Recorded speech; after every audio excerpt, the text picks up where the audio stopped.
الحمدللہ رب العالمین والصلاة والسلام علی سید الانبیاء والمرسلین اما بعد فاعوذ باللہ من الشیطان الرجیم بسم اللہ الرحمن الرحیم قل اللہم مالک الملک تؤتی الملک من تشاء وتنزع الملک ممن تشاء وتعز من تشاء وتذل من تشاء بیدک الخیر انکا علی کل شیء قدیر۔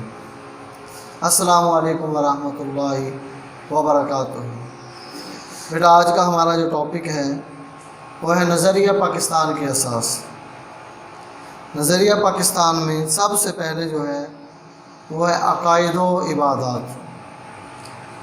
پاکستان کے قیام کا مطالبہ جب کیا گیا تو اس کے پس منظر یہ سوچ بھی کار فرما تھی کہ مسلمان اپنے عقائد کے مطابق اپنی زندگی گزار سکیں گے اور عبادات کی ادائیگی میں کوئی رکاوٹ محسوس نہ کریں گے۔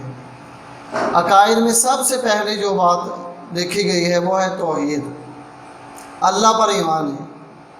اس کے بعد رسالت، آخرت پہ ایمان، فرشتوں پر ایمان، الہامی کتابوں پر ایمان، ان کے مجموعے کو ایمان کہتے ہیں۔ بیٹا یہ شارٹ کوسچن ہے کہ ایمان کسے کہتے ہیں؟ ایمان میں سب سے پہلے اللہ پر ایمان ہونا چاہیے۔ سب سے پہلے توحید، اللہ پر ایمان۔ نمبر 2 تمام پیغمبروں پر ایمان۔ نمبر 3 ملائکہ پر ایمان، اللہ کے فرشتوں پر ایمان، آخرت پہ ایمان اور تمام آسمانی کتابوں پر ایمان۔ ایک چھٹا رکن بھی ہے، ایمان کے 6 رکن ہیں لیکن یہاں پہ صرف 5 بیان ہوئے۔ چھٹا ہے کہ اچھی اور بری تقدیر پر ایمان۔ اچھی اور بری تقدیر پر ایمان، ان کے مجموعے کو ایمان کہتے ہیں۔ یہ شارٹ کوسچن ہے کہ ایمان کسے کہتے ہیں؟ اللہ پر ایمان اور تمام رسولوں پر ایمان۔ نبی اکرم صلی اللہ علیہ وآلہ وسلم نے ایک بار صحابہ سے پوچھا کہ مجھے یہ بتاؤ کہ سب سے زیادہ دل ربا دینے والا ایمان کس کا ہے؟ سب سے زیادہ دل ربا دینے والا ایمان کس کا ہے؟ تو صحابہ کہنے لگے کہ اللہ کے نبی صلی اللہ علیہ وآلہ وسلم، سب سے زیادہ دل ربا دینے والا ایمان وہ فرشتوں کا ہوگا، کیونکہ وہ اللہ کے پاس رہتے ہیں۔ اللہ کے نبی صلی اللہ علیہ وآلہ وسلم نے فرمایا کہ فرشتے کیسے اللہ پر ایمان نہیں رکھیں گے جبکہ وہ تو اللہ کے پاس موجود ہوتے ہیں؟ تو صحابہ نے کہا اے اللہ کے نبی صلی اللہ علیہ وآلہ وسلم، پھر نبیوں کا ایمان ہوگا سب سے زیادہ دل ربا دینے والا۔ آپ نے فرمایا نبی کیوں نہیں ایمان لائیں گے جبکہ نبیوں پر وحی نازل ہوتی ہے، اللہ کے فرشتے وحی لے کر آتے ہیں، تو وہ کیسے ایمان نہیں لائیں گے؟ تو کہنے لگے اللہ کے نبی صلی اللہ علیہ وسلم پھر صحابہ کا ہوگا۔ تو اللہ کے نبی صلی اللہ علیہ وسلم نے فرمایا تم کیسے ایمان نہیں لاؤ گے بھائی جب کہ اللہ کا نبی تمہارے اندر موجود ہے؟ پھر صحابہ کرام کہنے لگے اے اللہ کے نبی صلی اللہ علیہ وسلم، آپ ہی بتا دیجئے کہ سب سے زیادہ دل ربا دینے والا ایمان کس کا ہے؟ تو اللہ کے نبی صلی اللہ علیہ وآلہ وسلم نے فرمایا، آپ نے فرمایا تمہارے وہ بھائی ہوں گے جو تمہارے بعد آئیں گے جنہوں نے مجھے دیکھا بھی نہیں ہوگا اور مجھ پر ایمان رکھیں گے۔ نبی اکرم صلی اللہ علیہ وآلہ وسلم نے فرمایا سب سے پہلے اللہ پر ایمان، رسولوں پر ایمان، یوم آخرت پہ ایمان، تمام فرشتوں پر ایمان اور آسمانی کتابوں پر ایمان، ان کے مجموعے کو ایمان کہتے ہیں۔ اور بیٹا جی آگے شارٹ کوسچن ہے، MCQs بھی ہے کہ توحید و رسالت اسلام کا پہلا رکن ہے۔ MCQs ہے کہ اسلام کا سب سے پہلا رکن کون سا ہے؟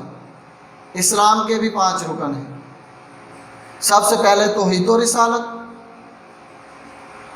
اس کے بعد ہے نماز، پھر روزہ، پھر زکوٰۃ، پھر حج۔ 5 رکن ہیں اسلام کے۔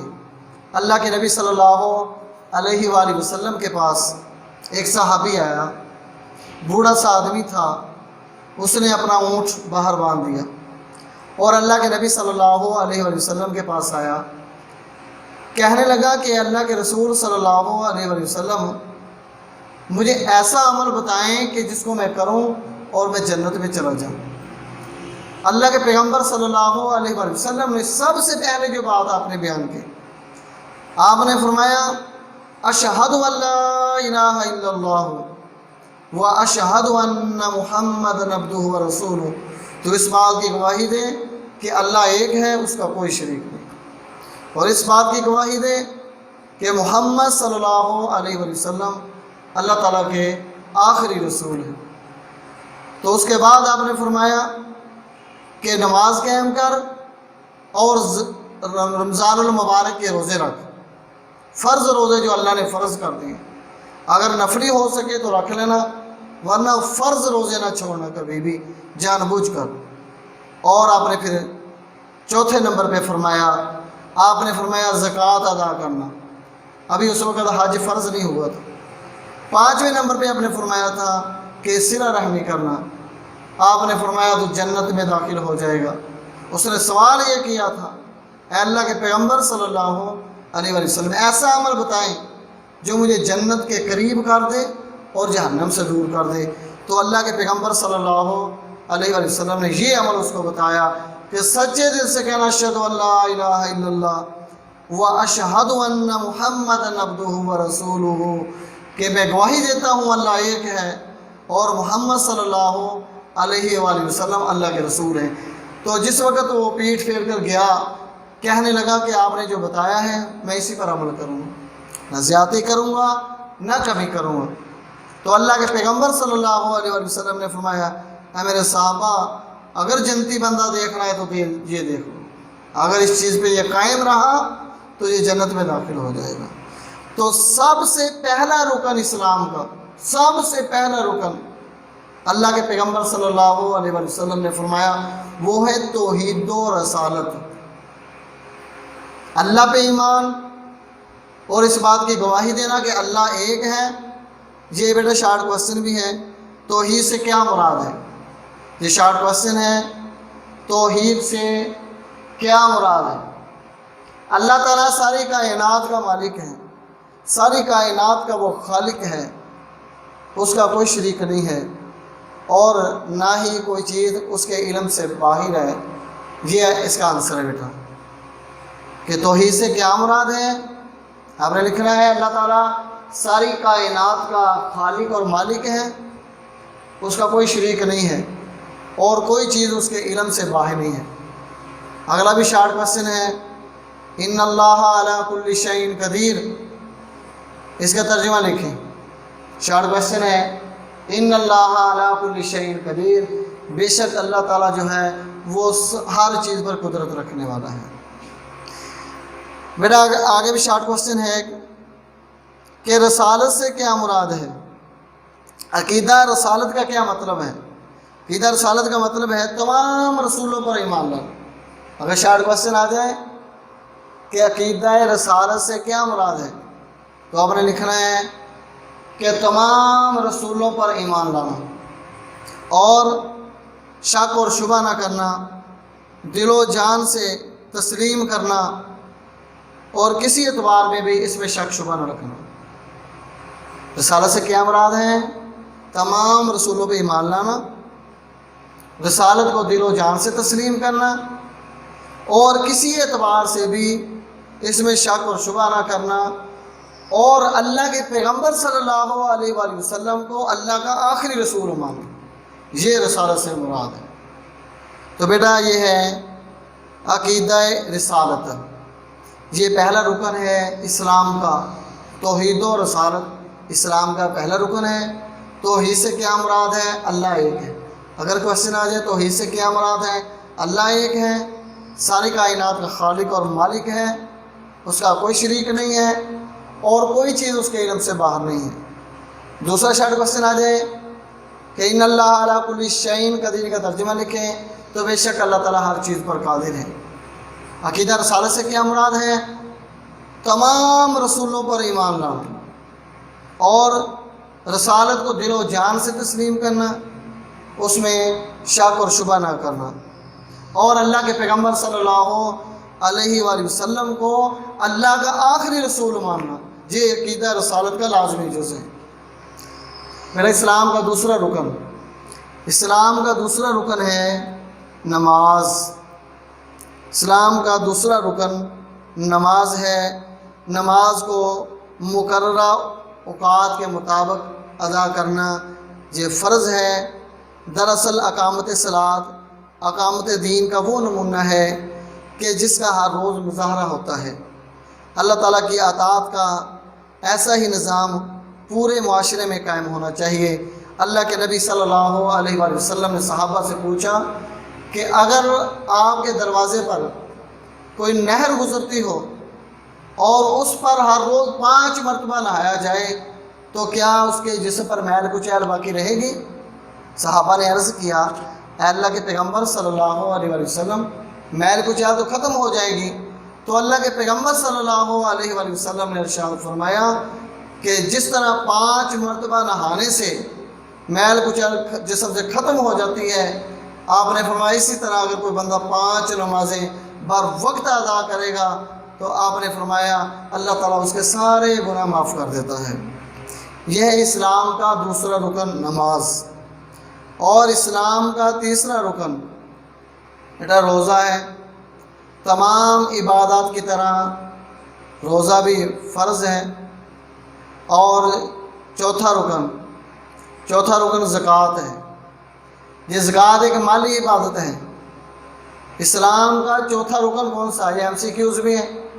تیسرا رکن کون سا ہے؟ روزہ۔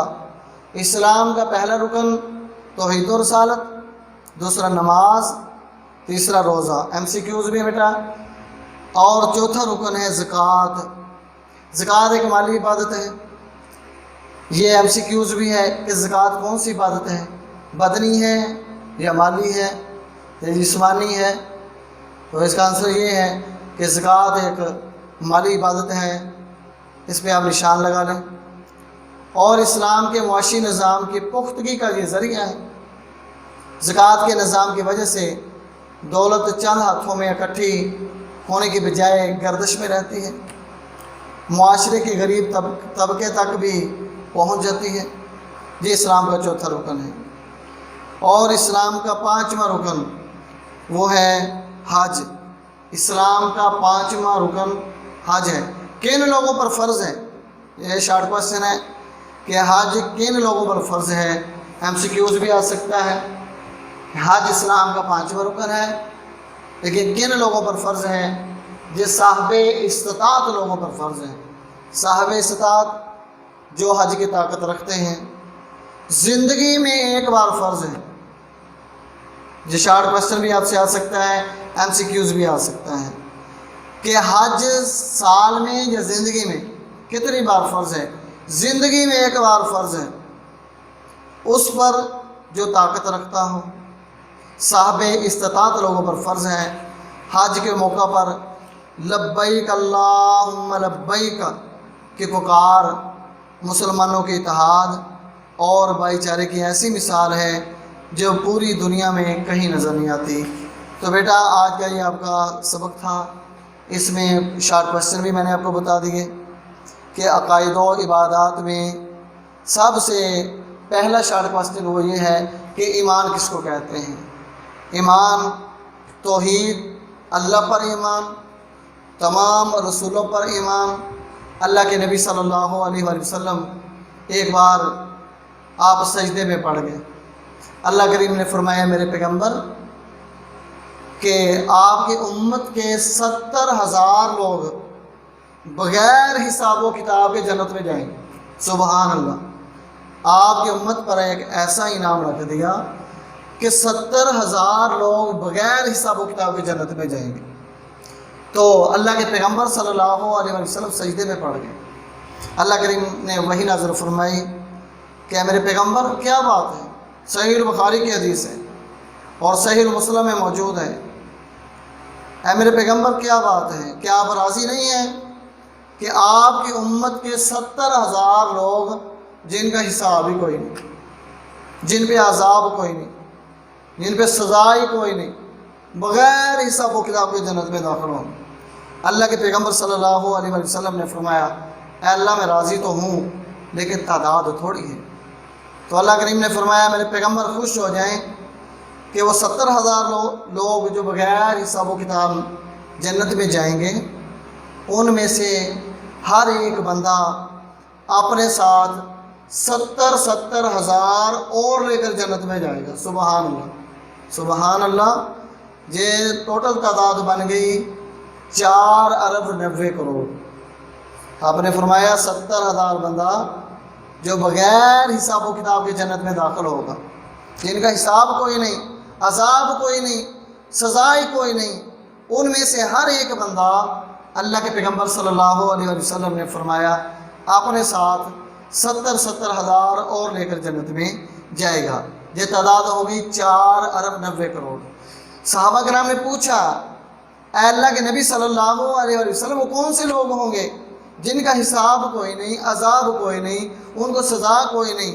اللہ کے نبی صلی اللہ علیہ وسلم نے سب سے پہلی جو بات آپ نے فرمائی، آپ نے فرمایا جو اللہ پر ایمان رکھتے ہوں گے، جو اللہ پر یقین رکھتے ہوں گے، آپ نے فرمایا وہ بغیر حساب و کتاب میں جنت میں جائیں گے۔ تو یہ ہے ایمان اللہ پر اور تمام رسولوں پہ ایمان رکھنا، آخرت پہ ایمان، فرشتوں پہ ایمان اور تمام آسمانی کتابوں پر ایمان، اس کے مجموعے کو ایمان کہتے ہیں۔ یہ سب سے پہلا آپ کا شارٹ کوسچن ہے۔ اور دوسرا ہے توحید سے کیا مراد ہے؟ توحید سے مراد اللہ ایک ہے، اس کا کوئی شریک نہیں ہے اور کوئی چیز اس کے علم سے باہر نہیں ہے۔ تیسرا شارٹ کوسچن بتایا ان اللہ علی کل شیء قدیر، تو اس کا ترجمہ لکھیں، بہت ہی آسان ہے کہ بے شک اللہ تعالیٰ جو ہے وہ ہر چیز پر قدرت رکھنے والا ہے، قادر ہے یا قدرت رکھنے والا ہے۔ اور تیسرا شارٹ کوسچن ہے عقیدہ رسالت سے کیا مراد ہے؟ آپ نے لکھنا تمام رسولوں پہ ایمان لانا، تمام پیغمبروں پر ایمان لانا اور دل و جان سے تسلیم کرنا، کوئی شک شبہ نہ کرنا، اور اس بات کا اقرار کرنا کہ اللہ کے پیغمبر صلی اللہ علیہ وسلم آخری پیغمبر ہیں، ان کے بعد کوئی پیغمبر نہیں ہے۔ یہ تھا بیٹا آج کا آپ کا سبق۔ اللہ حافظ، باقی انشاءاللہ تعالیٰ کل۔